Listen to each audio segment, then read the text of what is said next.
Guys, I want to teach you a technique that's going to position you to have a lot of success when you sit down with your prospects. How would you like a technique that your prospects would actually be eager to hear what you have to say? In fact, they'd almost be begging you to tell them. How'd you like a technique that they would almost be ready to say yes and enroll even before the presentation begins? Well, that's this technique.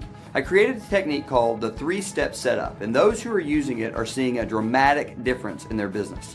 I'm going to give you the 3 steps, and then I'm going to give you the verbiage for each of the 3 steps, and it'll set you up to begin to practice it. And I encourage you, use this technique every single time you show this idea to anyone. The 3 steps are: 1, why; number 2, big deal, all in; and number 3, don't care. Why, big deal, all in, and don't care. Let's go through them one at a time.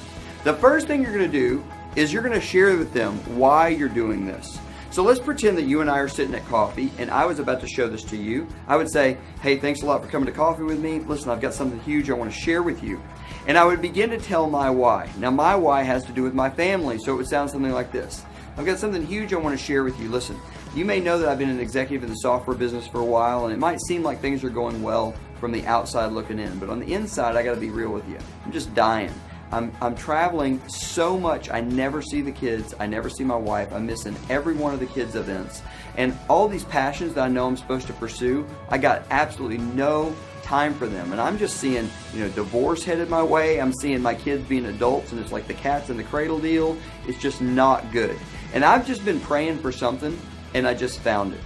Now, let me back up and break that down. I gave you my why. Now, my why is not going to be your why. I gave you that as an example. Your why could be anything. We have people who are trying to retire and they can't. We have single moms who are tired of dropping their kids off at daycare. We have college students who are tired of burdening their parents with the financial woes of paying for college and want to get that off their back. We have people who, every kind of why, it doesn't matter what the why is, but what it does matter is that you are real, that you are vulnerable, and that you are raw. The more emotionally gripping your why can be, the better. And the last part of this first step is that you need to transition by saying you were looking for something and you found it. I use the phrase, I was praying for something and I found it, because I happen to be a person of faith. It doesn't matter, looking for or praying for, either one works just as well. But what we're doing is we're creating a problem in the mind of the listener. Here's my big problem. I was looking for an answer and I found it. That's step 1. Step 2 is going to be big deal, all in. So the way that would sound is this. You've just said, man, I was looking for something and I just found it. Now this thing I just found, it is a huge deal. It's going all over the world. It's a viral social phenomenon, and I've done all the research, and let me tell you, this is my ticket. I am all in. All we said there, guys, is that it's big. We gave them a little reference to how big it is. We want them to know that this is not some small-time thing. This is truly happening all over the globe. Hundreds of thousands of people are getting involved. Now, we're not saying all that. We're just inferring it by telling them how big it is. And we've told them we've done the research and decided to put our chips all the way in, using the poker metaphor. So we're going to say it's a big deal. We've done the research and we're all in. The last step is don't care. And here's how that would sound. You've just said, and listen, I've decided I'm putting my chips all in. I am all about it. Now, here's the thing. I'm not sure how you're going to, take this. I'm not sure how it's going to impact you. You may love it. You may not get it right away.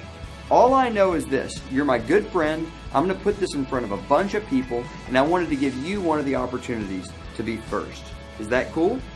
So all we said there is, listen, we don't know how they're going to take it. We don't know how it's going to strike them. They may love it. They may not get it right away. It doesn't matter to us. Let me tell you another good phrase you can use. You can say, listen, it won't affect you and I at all. I'll tell you how that would sound. You could say, listen, now I'm not sure how this is going to strike you. You may love it. You may not get it right away. I want you to know either way is cool with me. It's not going to affect us one bit. All I know is you're my really good friend, and I'm going to put this in front of tons of people, and because we're such good friends, I wanted you to have the chance to be one of the first. Is that cool? That's what the don't care step sounds like. We basically take it away from them. We tell them it's not going to affect us either way, and at the end we say to them, I just wanted you to have the chance to be one of the first. Is that cool? They always say yes. Guys, if you will use this little 3-step setup before every presentation, I don't care if it's a video in a coffee shop or a giant live event, it will dramatically improve your results.